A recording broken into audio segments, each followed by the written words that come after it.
Hello everyone. Let us begin with the next chapter of DSBM, that is financial statement. Okay. After every year, okay, the financial year starts from the 1st April up to 31st March. Okay. Government तुम्हाला ऐकलं असेल तुम्ही, गव्हर्नमेंटसारखं 31st March tax भरा. कारण काय, 31st March हे financial year आहे. Okay. त्यानंतर नवीन वर्ष फायनान्शियल स्टार्ट होतं. That's why the financial year is from the 1st April to the 31st March. तर फायनान्शियल स्टेटमेंट प्रिपेअर करताना दोन गोष्टी इम्पॉर्टंट आहे, एक profit and loss and balance sheet. तर ह्या चॅप्टरमध्ये we are going to learn about the two basic things related to the financial statement, profit and loss account and balance sheet. Okay, from these two financial statement are prepared. First of all, what is meant by financial statement? Okay, I already told you that financial statement is nothing but the two statement which are prepared at the end of accounting period. What is accounting period? Accounting period starts from the 1st April up to the 31st March. Okay, this period is called as accounting period. What is meant by financial statement? Financial statement are the two statements which are prepared at the end of accounting period. Which are the two statements? Profit and loss account and balance sheet. Okay, these two statements are used for preparing the financial statements. What are the advantage of financial statement? Okay, financial statement कोणाकोणासाठी useful आहे? मॅनेजमेंटसाठी useful आहे, कारण management up to date check करत राहत आहे की whether the company और द बिझनेस इन प्रॉफिट और loss. Investors, okay, investors can decide whether to invest or not. Shareholders, okay, shareholders, they come to know that whether to buy the shares of that company or not. Okay, whether to invest the money or not. Employees, okay, employees can decide whether the firm in position to pay higher salaries. Okay, so with the help of financial statement is useful for the management as well as investors as well as shareholders and employees. Okay, what are the disadvantage of employees? Financial statements.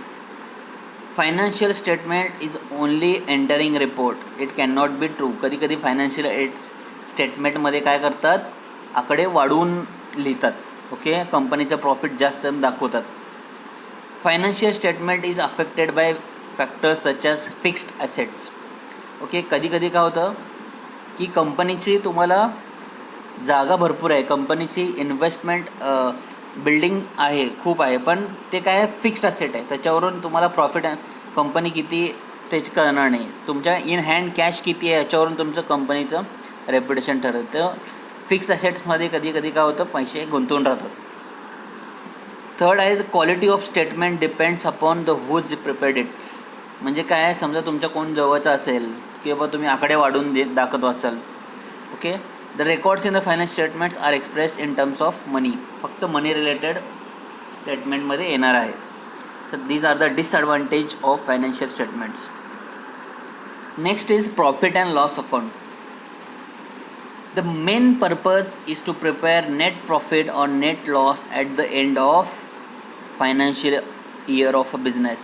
Okay, profit and loss account prepare करण्याचं main कारण म्हणजे काय की whether the company is in profit or loss at the end of financial year. Okay, the net income of the current year can be compared with that of previous year. Okay, how you come to know that the company is in profit? By comparing the profit in the last year. Okay, so you have to compare the figures of the last year and then you come to know whether your company is in profit or loss. How the profit and loss is prepared? Okay, first see here, there is a format, there are two columns, particular amount. Okay, in this side debit, and this side is credit. Okay, first whatever the profit occurred, it is written on the credit side. See here, by gross profit, by interest, by discount, by commission. Okay, these all are written in on credit side. Whatever the loss is occurred, it is written on the debit side.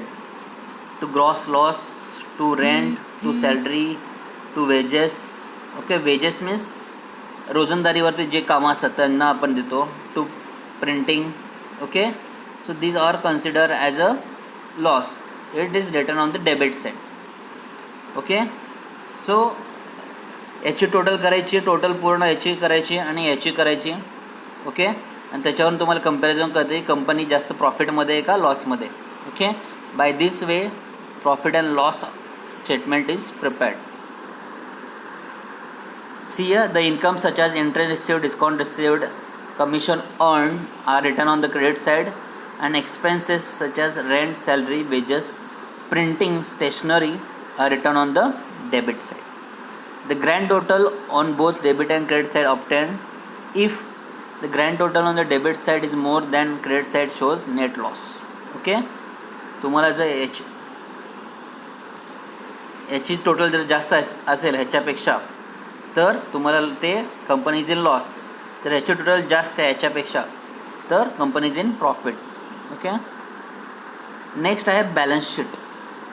Balance sheet म्हणजे काय? Balance sheet is a statement of accounts which is prepared to know the exact financial position of a business on the last date of financial year. Okay, here in balance sheet this term is very important, the last date. Okay, balance sheet हे कधी prepare करतात? हे last डेटला तयार करतात. Okay, म्हणजे काय 31 मार्चला तयार करतात. It contains 2 columns, liabilities and assets. Liabilities म्हणजे काय? मी तुम्हाला मागच्या चॅप्टरमध्ये I have told you liabilities means what. If businessman takes the loan, takes the money from the outsiders, that is called as liabilities. Okay, assets म्हणजे काय? this is your property,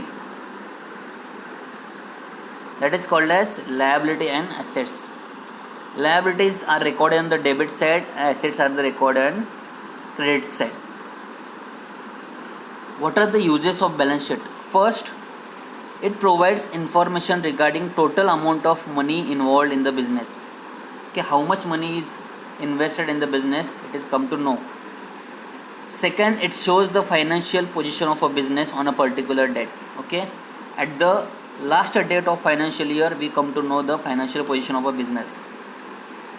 Next, it gives information regarding nature and cost of assets. Okay, whatever the cost. Assets म्हणजे लक्षात ठेवा, assets means property, building, land, जमीन असेल. Okay, then it gives information regarding nature and cost of liabilities. तुम्ही liability म्हणजे तुम्ही किती देणं बाकी आहे तुमच्या आउटसाइडरला ते पण तुम्हाला ते ह्याच्यावरून कळतं. नेक्स्ट आहे फॉर्मॅट ऑफ बॅलन्स शीट.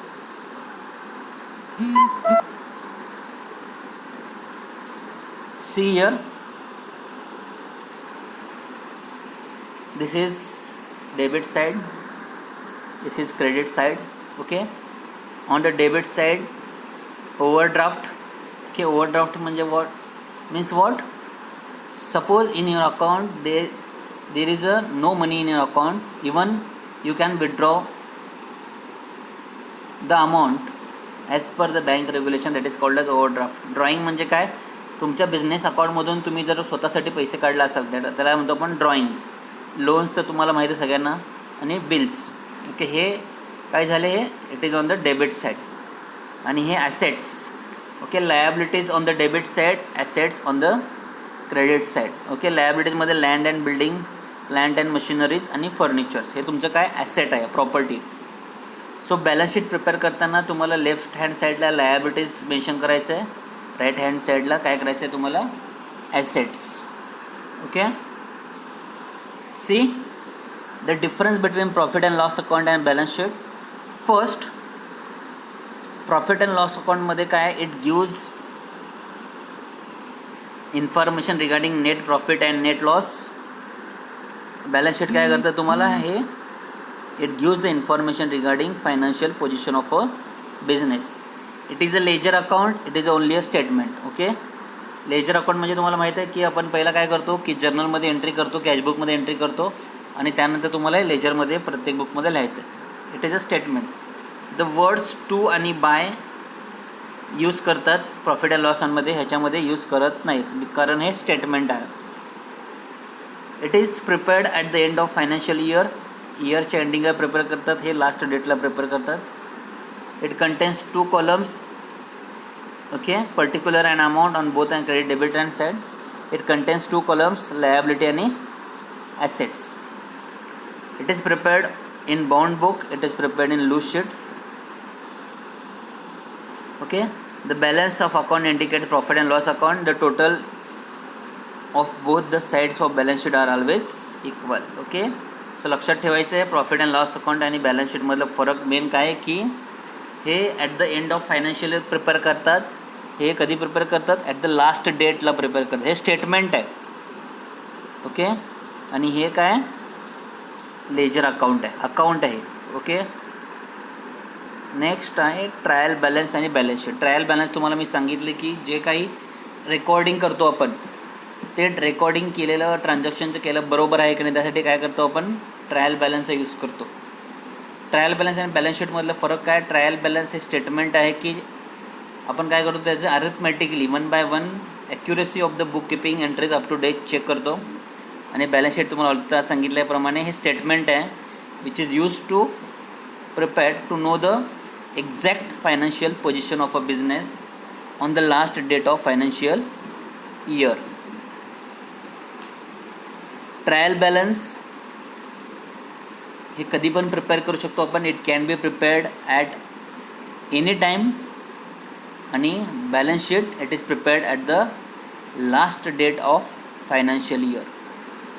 लक्षात ठेवा, ट्रायल बॅलन्स आपण कधीही प्रिपेअर करू शकतो कुठल्याही वेळेत, कारण काय आपल्याला ॲक्युरेसी फाइंड आउट, आपल्याला मिस्टेक एरर फाइंड आउट करायचं असेल त्यामुळे आपण ट्रायल बॅलन्स यूज करू शकतो. ओके, हे काय स्टेटमेंट आहे. स्टेटमेंट कधी प्रिपेअर करायचं आपल्याला बॅलन्स शीटचं, it is prepared at the last date of financial year. त्यानंतर it contains 2 columns, credit and debit. It contains 2 columns. Balance sheet कुठले कुठले 2 कॉलम असतात बॅलन्स शीटमध्ये, एक लायबिलिटीज आणि दुसरा आहे ॲसेट्स. ट्रायल बॅलन्समध्ये 2 कॉलम कुठले कुठले असतात, एक क्रेडिट अँड डेबिट, त्याच्यामध्ये लायबिलिटीजमध्ये बॅलन्स शीटमध्ये लायबिलिटीज आणि assets. It is not essential to prepare trial balance. जर तुम्हाला वाटत असेल ते ॲक्युरेट आहे, तुम्हाला ट्रायल बॅलन्स करायची गरज नाही आहे. तुम्हाला वाटलं की एखाद्या अकाउंटमध्ये रेकॉर्डिंग केलेलं आहे, ट्रान्झॅक्शन लिहिलेलं आहे, ते लिहिलेलं ट्रान्झॅक्शन बरोबर आहे, तुम्हाला ते चेक करायचं नाही आहे, ट्रायल बॅलन्स करायचं नाही आहे, तुम्ही करू शकता. It is not essential. Balance शीटमध्ये कसं it is essential to prepare balance sheet. It is not recognise by court, it is recognise by court. Okay, हे 2 डिफरन्स आहेत.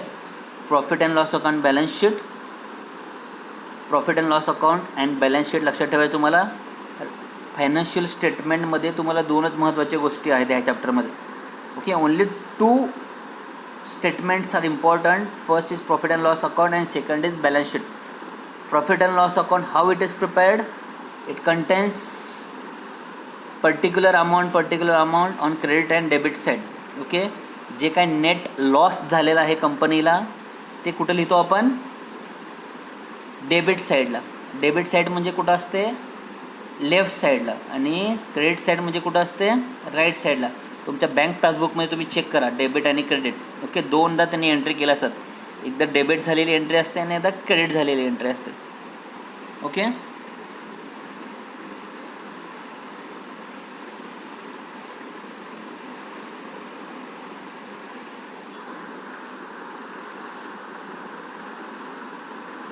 कारण तुम्हाला लायबिलिटीज आणि ॲसेट. लायबिलिटीज म्हणजे लक्षात ठेवा, लायबिलिटी म्हणजे काय, आपल्याला देणं आहे, कंपनीला देणं बाकी आहे बाहेरच्या माणसाकडून. ओके, मनी आपण घेतलं, आउटसायडरकडून मनी घेतलेलं आहे ते देणं आहे, that is called as liability. Assets म्हणजे काय, प्रॉपर्टी. ठीक आहे.